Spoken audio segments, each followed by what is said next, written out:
At last, we finally finished the move to our new apartment here in Tokyo. Actually, renting a home in Tokyo is probably one of the biggest challenges facing foreigners in the city, especially if they're new to Japan. And one of the reasons for this is the potential cost. Foreigners typically use a combination of real estate companies and internet searches to find homes to rent in Tokyo. When doing so, pay close attention to the costs, as there is often a lot more to pay than just the monthly rent. There are potentially a number of payments to make in advance before being able to move into a new home here in Japan. So let's take a look. Rent.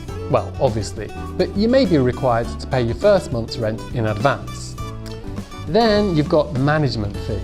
Now, this is a monthly fee to cover things like the electricity for and the maintenance of common spaces in apartment buildings. Next up, your deposit. Now, this is a security deposit for unpaid rent or damage to the property.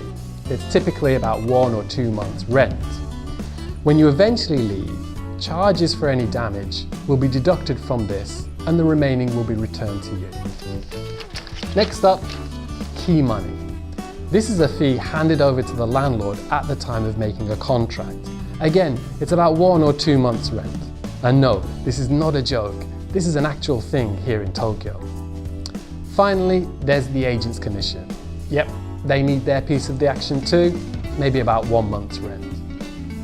You should also note that in many cases in Japan, you may be required to have a guarantor before moving into your new place. Or you may be required to use a guarantor company, again, for which a fee may be required. So, to sum up, before moving into a new place here in Tokyo, you might need to have plenty of money saved up. You should be aware that most apartments you rent in Tokyo are unlikely to come furnished, so not like this. This means then that you probably won't even have curtains to shut out the street lights at night. So make sure you've got a little bit of money left over after you move to get a few basic items. To find out more about taking up residence as a foreigner here in Tokyo, as well as life in the city in general, pick up a copy of Life in Tokyo, Your Guide. Life in Tokyo Your Guide is a booklet listing basic information for those starting a life in Tokyo. You can pick it up from city offices and local international associations, or download it from the Life in Tokyo website.